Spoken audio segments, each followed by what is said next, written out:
धर्म के गद्दी में बैठ करके जहां सत्य का वाचन होना चाहिए वहां पर भी बैठ करके लोग उलूल जुलूल बात करते हैं, आपको धोखा देते हैं, परेशान करते हैं और धर्म की ऐसी ऐसी गलत ढंग से व्याख्या करते हैं।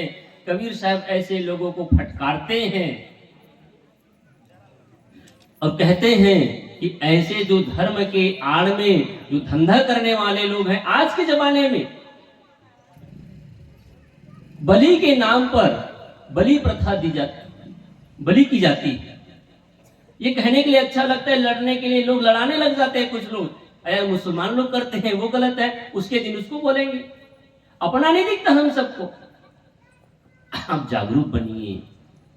मेरे कहने का तात्पर्य है, आप बैगा ओझा, तंत्र के विद्या, भूत प्रेत, टोना जादू, इन सब से बाहर आइए, इन सब से ऊपर उठिए, सत्य को समझने का प्रयास करिए।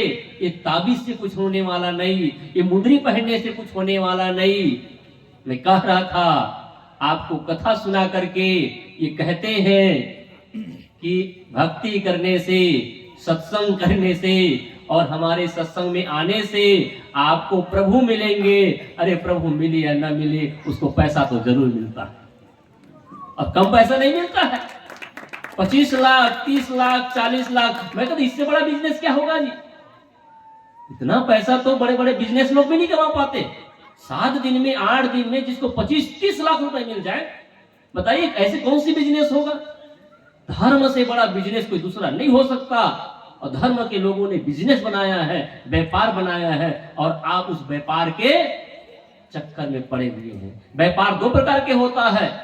धर्म गुरु लोग भी व्यापार करते हैं और संसारी लोग भी भौतिक व्यापार करते हैं। और व्यापार का एक ही असूल है, आपको डाइवर्ट करके, आपके मन को आकर्षित करके, आपको प्रभावित करके, आपको कमजोर बनाना। धर्म के नाम पर भी आपको कमजोर बनाया जाता है। और मैंने कल कहा, विज्ञापन दिखा करके आपको उन वस्तुओं को लेने के लिए मजबूर कर देते हैं और आपका मन कमजोर होता है, इसलिए लेने के लिए वो मजबूर होते हैं।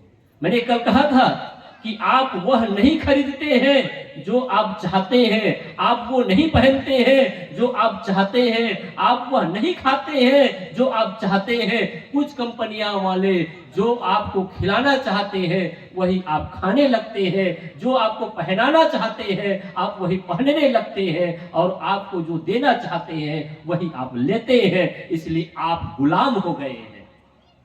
गुलाम है कि नहीं? आपने एक एडवर्टाइज देखा, विज्ञापन देखा और आपने देख करके वही खरीदने लग गया। और आप सोचते हैं कि मेरा शौक, अरे शौक नहीं, उसने आपके मन को गुलाम बना दिया है, मजबूर कर दिया है। इसलिए मैंने 2 बिंदुओं पर चर्चा किया। पहला, सामाजिक कुछ बुराइयां हैं, उस बुराइयों को भी हमें दूर करना है। ये सदगुरु कबीर साहब का मंच है और इस सदगुरु कबीर का मंच आपको मानव आदि सिद्धांत देते हैं। मनुष्य को मनुष्य के रूप में देखना है, सबके साथ सुंदर व्यवहार करना है और मनुष्य को मनुष्य हम नहीं समझ सकते। आज देखिए, आज आदमी बिल्ली के बच्चे को अपने गोद में उठाता है, कुत्ते के बच्चे को अपने गोद में उठाता ही नहीं, नहलाएगा, धुलाएगा, खिलाएगा। अरे आज इंसान की औकात तो बिल्ली जितनी भी नहीं है, आज इंसान की औकात तो कुत्ते भी जितना नहीं है। कभी कभी सोच करके लगता है इससे अच्छा तो बड़े घर के बिल्ली और कुत्ते हो जाते, कम से कम डल्लफ के गद्दा में सोते और दूध मलाई खाते, कम से कम दिन भर की कमाई तो नहीं करना पड़ता। ये स्थिति है। आज इंसान को इंसान नहीं समझा जाता, इंसान के साथ दुर्व्यवहार होता है।